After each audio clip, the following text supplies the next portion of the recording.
지금 청와대가 드루킹을 이렇게 수습을 하려고 하는 과정을 보면요. 이란은 이미 실패로 끝났지만은 당에서 문제 제기를 하고 네이버가 고발하고 당이 고발해서 경찰 수사가 시작되면서 겁을 먹게 하는 부분이었습니다. 자, 경찰에게 수사권 독립권을 주겠다 하니 경찰이 얼마나 청와대가 시키면 시키는 대로 일을 열심히 할 것인가 하는 것은 얼마든지 추측이 가능한 일이지요. 자, 그래서 일단 수사가 착수되면 웬만한 사람은 겁을 먹어야 되는데 이 드루킹은 더 자리 내놔라고 2월 달에 아주 작정을 하고 찾아가고 쪼았던 걸로 보입니다. 자, 드루킹 입장에서는 내가 자료가 엄청나게 많은데 이 자료를 다 까버리면 너네들 죽는다. 이런 이야기들을 협박을 하면서 김경수 의원한테 직접적으로야 못했겠지만은 그런 비슷한 뉘앙스들을 인터넷에서 자신들끼리 공유하는 어떤 자료에 이야기를 많이 했고 그것이 지금 여러 군데서 나오는 거 아닙니까? 그가 단체 대화방에서 경공모 숱하게 이야기를 했습니다. 김경수하고 제가 관계를 맺은 것은 회원님들이 다 압니다. 김경수 의원한테 제가 대선 승리하기 전에 두어 번 부탁을 한 게 회원분을 일본 대사 또는 오사카 총영사로 그 다음에 김경수는 분명히 외교 경력이 풍부한 사람이 해야 되어서 이 일본 오사카 총영사를 못 준다 하니 외교 경력이 없는 친문기자 나부랭이가 오사카 영사로 발령받으면 그때는 김경수 의원은 도망갈 데가 없겠죠. 그리고 청와대 관련해서 친문 핵심이라는 이 조직은 너무 이상해요. 비밀도 많고 전부 천주교 개종을 강요해요. 청와대에 확인된 극소수의 제수이트 그러니까 가톨릭 예수의 회원들로 문재인, 김경수, 윤건영 정도고 자 이런 거 할 수 있는 건 청와대 친문뿐입니다.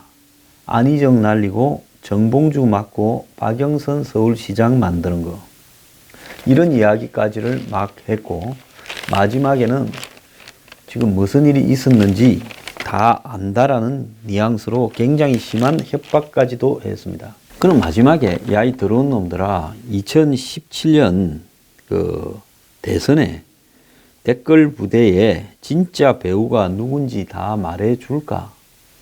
이렇게 이야기를 하면서 어디서 그 진실을 알면 멘붕을 할 놈들이 나를 갖다가 엄해하고 이 난리냐.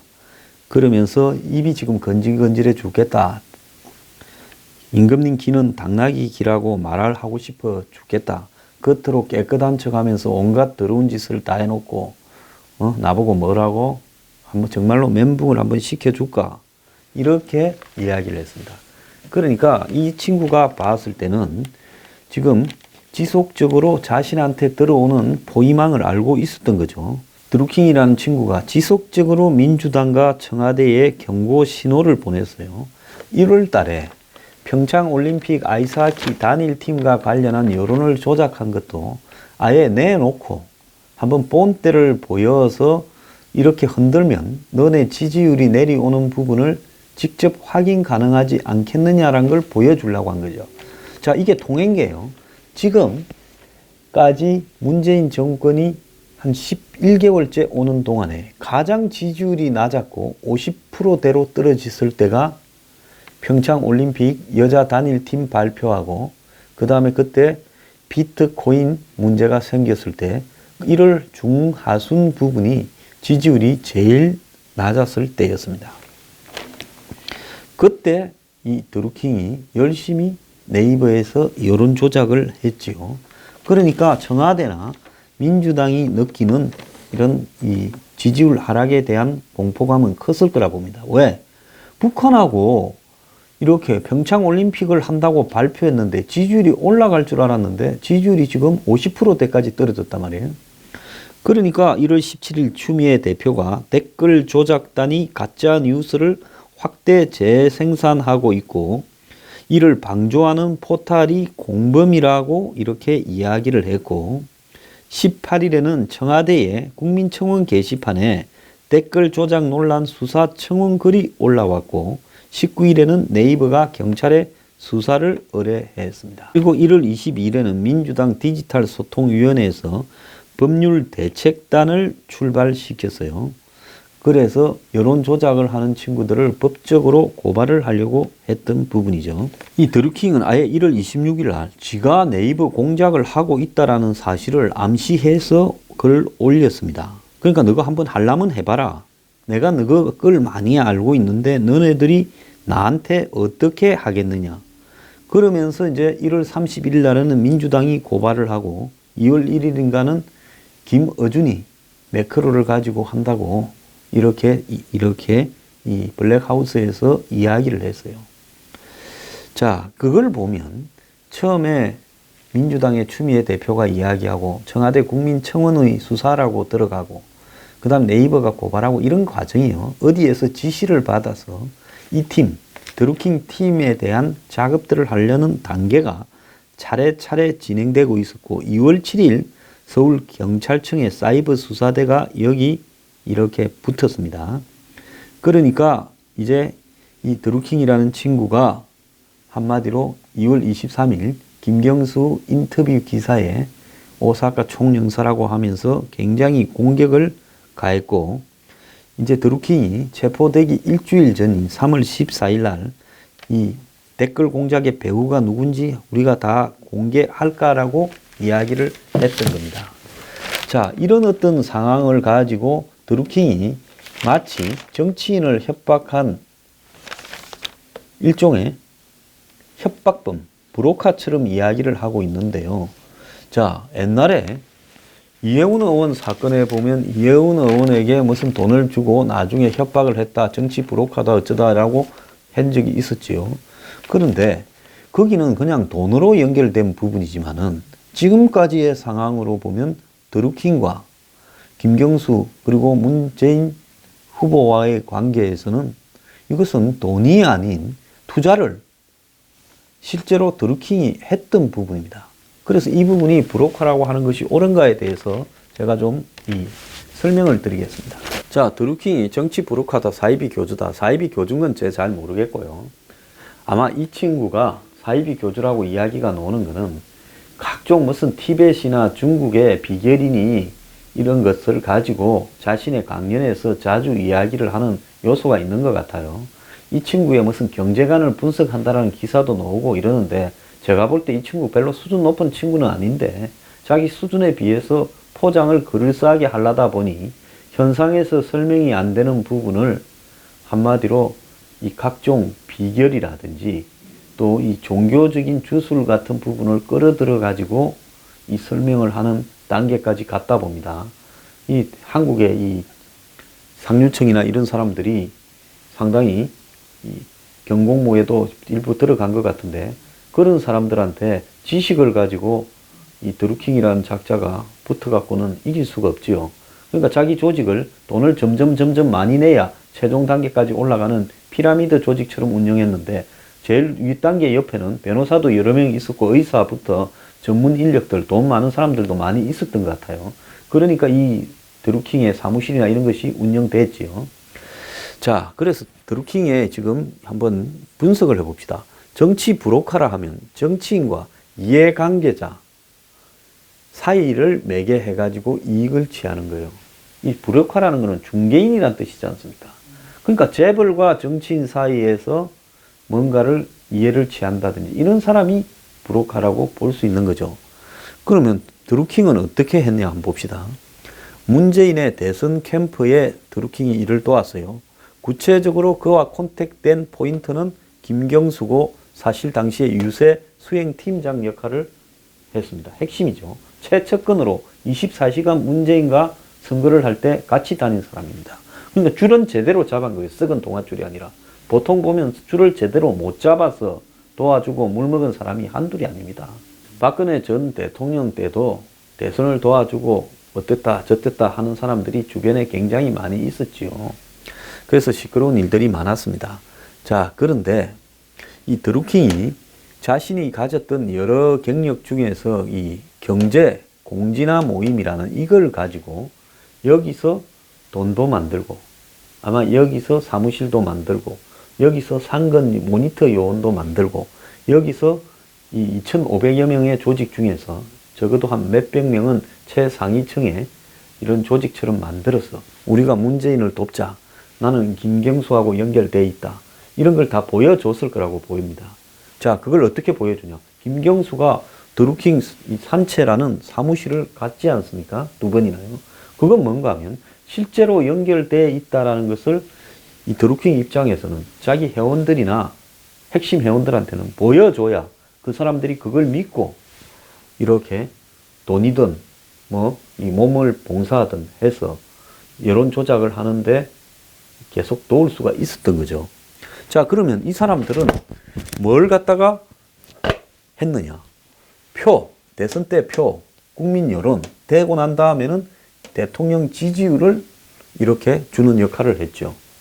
그렇기 때문에 이 사람들이 어떤 다른 이해관계자들의 돈을 받아서 이 정권하고 연결한 게 아니라 자기들이 직접 표와 국민 여론과 대통령 지지율을 작업을 한 사람들이라는 겁니다. 그러니까 일종의 이 드루킹이나 경공모에서 핵심적으로 일한 사람들은 정권의 사조직 역할을 수행했다라고 봐야 되는 겁니다. 캠프의 사조직이라고도 볼 수 있죠. 그러면서 내부 경선, 안철수, 문재인이 또 접전하는 이 본선, 이런 데 댓글 작전을 지시하고 수행한 걸로 보이고요. 자, 청와대에 이 드루킹 쪽에서 백운우 만난 것은 확인됐고, 그 외에도 청와대 인사와 지속적으로 연결되었다. 결국 대선 때는 캠프, 이후에는 청와대와 연결을 가지고 이렇게 왔다라는 겁니다. 자, 그러면 이들이 지금 했던 노력을 보면 산채가 세계청이라는 즉 산채라고 불리우는 자기 본부에 세계청을 사용을 했고 임대료만 485만 원이라는 거예요. 핸드폰이 170대가 동원이 됐다는 거예요. 여론 조작하는데. 그 다음에 이 1년에 한 11억을 썼다라는 건데 이것이 과연 자발적으로 이 사람들은 싫다는데 이 드루킹과 경공모에서 무조건 몸빵, 돈빵을 하면서 도왔던 것이냐? 그건 아니죠. 세상에 그런 건 없습니다. 그렇다면 묵시적 합의가 되어 있는 사조직이었을 가능성이 매우 크다라는 거죠. 모르는 사람들은 일본 대사, 오사카 총영사, 민정수석, 행정관 이런 걸 갖다가 요구했다 하면 좀 도란 놈들이다 라고 생각을 하면서 비판을 하는데 지금 그렇게 몰아가고 있어요. 근데 도란 놈이 아니라 이 정도 도왔으면 사실 이거 요구하는 거는 아무것도 아니죠. 아무것도 하지 않은 드루킹 말대로 일개 친문 기레기 나부랭이가 오사카 총영사를 꿰차는데 우리는 한마디로 장소, 돈, 장비, 인력을 그렇게 동원해서 대선 때 안희정이하고 내부 경선할 때 안철수하고 본선을 할 때 도왔는데 이거 정도 요구 못하냐고 이야기를 할 수 있는 거죠. 드루킹이 이 안희정을 강연을 요청할 때 보낸 자료에서 경공모 자료에서 자신들이 11억의 운영 자금을 1년에 쓰고 있다. 이렇게 이야기를 했습니다.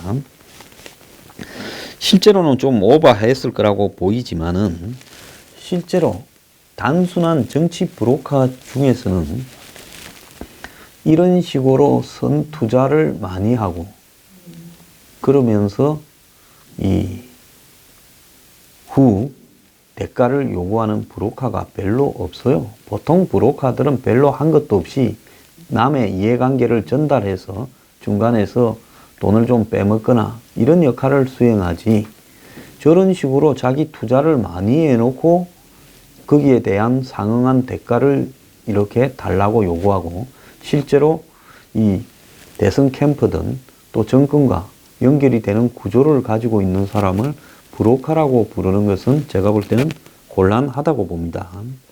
근데 이 사람들이 3층을 쓰면서 3층 일부는 숙소로 하고 또 3층에는 별도의 고문 변호사실을 가지고 있었다는 거예요.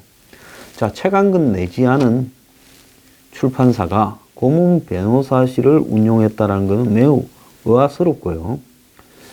자, 고문 변호사실이라고 간판까지도 있었다는 겁니다. 그래서 실제로 출판사에 소속된 직원들, 그러니까 출판사는 아닌 출판사, 드루킹의 직원들이 고문 변호사실을 왔다 갔다도 했다는 거예요. 자, 그런데 오사카 총영사로 해달라고 했던 사람이 도모인 광장이라는 로펌의 61살 먹은 변호사인데, 그 사람이 이 고문 변호사가 아닌가라는 이야기까지도 지금 나오고 있습니다. 자, 이 드루킹은 이 사람을 중심으로 3명의 법률 좋은 그룹까지도 뒀다라는 거예요. 물론 총영사 자리를 가지고 이렇게 백운우를 만났던 그 변호사는 자신이 이 드루킹 변호를 거절했다라고 말을 했습니다. 사람도 거짓말을 하고 있죠. 이 백운우나 김경수가 이 사실을 인정할 거라고 생각하지 않고 총영사직을 상의한 적은 없었다. 그런데 오사카 총영사로 추천했다라는 말을 듣고 그러냐고 이야기를 했는데 황당할 뿐이다 라고 이야기를 하고 법률 자문을 해주던 사이다 라고만 이야기를 합니다. 자기가 가서 백운우를 1시간 만난 사람이 이렇게 거짓말을 하면 안 되지요.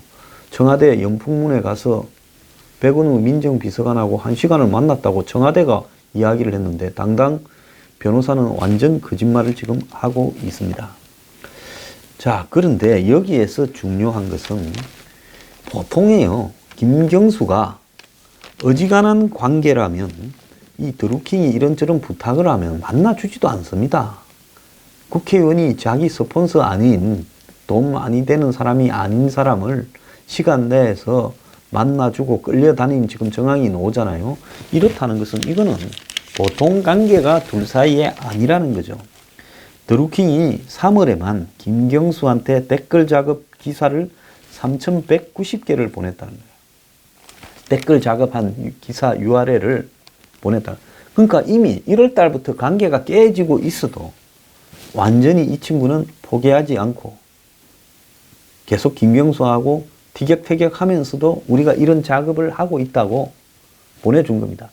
심지어 정권에 해가 되는 댓글 작업을 거꾸로 하고 있었으면서도 다 보내준 거예요. 그건 뭔 말인가 하면 우리가 이만큼 힘이 있으니 빨리 우리 말 듣고 쓰라는 이야기겠죠. 그래서 2016년 11월부터 지난 2018년 3월 21일 체포되기까지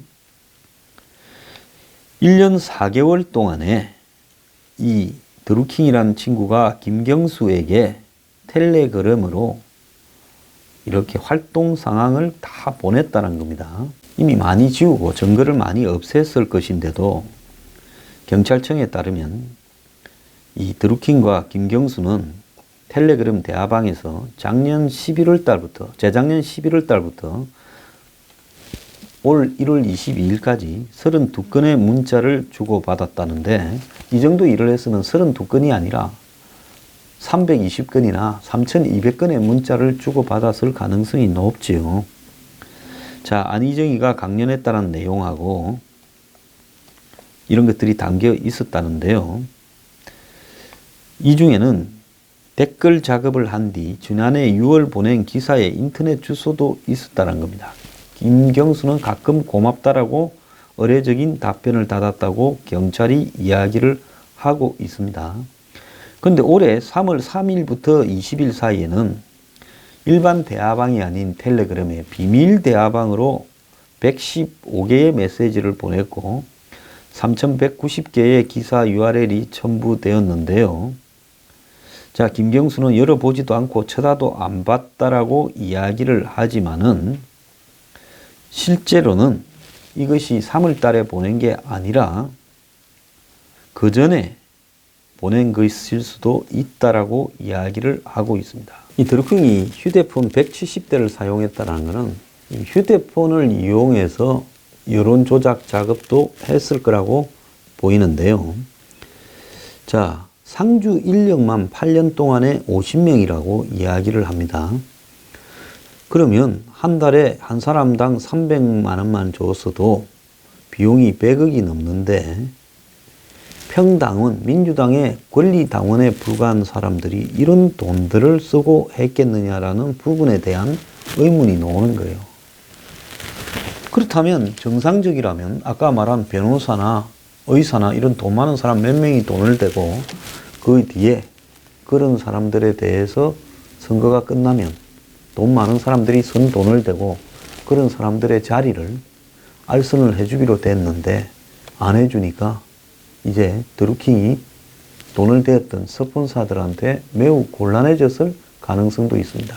물론 이 사람이 강연비를 받고 또 자기가 하는 강연들을 인터넷에 올려서 유료로 보게 하고 또 소수 회원들한테는 점점 비싼 강연료를 받는 부분도 있고 했지만은 그걸 가지고 또 무슨 비누를 팔았다지만 이렇게 돈을 대기는 어려웠을 거라고 보입니다. 그러니까 누군가 돈 많은 사람이 사후에 보장을 받기로 하고 이렇게 돈을 대고 그리고 이제 드루킹은 이걸 운영을 했고 이럴 가능성이 높아요. 지금 한간에는 그 돈을 누가 줬느냐, 캠프에서 줬냐, 돈 절대 준 사람들이에요. 제가 정치를 좀 아는데 돈이 밖에서 나오지는 않았을 거고 안에 돈 많이 있는 사람이 내가 돈을 좀 댈게, 대신에 잘 되면 나한테 일자리를 좀 주라, 자리 주라, 이렇게 하고 그렇게 해보자 하고 적당히 또 했을 겁니다. 그리고 돈을 댔는데 일이 잘 됐는데 이 돈 된 사람들을 이렇게 정리를 안 하니까 드루킹이 중간에서 입장이 곤란해졌겠죠. 생색은 쥐가 많이 내고 다녔는데 그러니까 아마 김경수한테 내 처지가 지금 뭐냐, 빨리 해결 좀 해라, 이렇게 압박하는 과정에서 이런 사건이 터졌다고 봅니다. 그런데 지금 드루킹을 처벌하는 구속된 3명이 있고 또 2명이 더 있다는데 처벌하는 항목 이름이 업무방해예요. 네이버에 대한. 그러면 만약에 김경수 말이나 청와대 말대로 보자면 강요나 협박을 집요하게 인사청탁을 통해서 했다는 거 아닙니까? 그러면 청와대나 김경수 같은 실세를 강요나 협박한 사람을 잘못한 게 없다면 강요나 협박죄로 고발을 해서 강력하게 처벌하면 될 일을 왜 그렇게 하지 않고 단순히 업무방해로 지난 1월 17일입니까? 올림픽 여자 아이스하키 팀 여론 관련 조작을 했다라는 한 건 업무방해로 처리를 하느냐는 겁니다. 근데 이런 정도의 업무방해를 가지고 구속을 시킨다, 긴급 체포를 한다, 그것도 참 이례적이라고 보고 있습니다. 3부에서 이야기를 하겠습니다.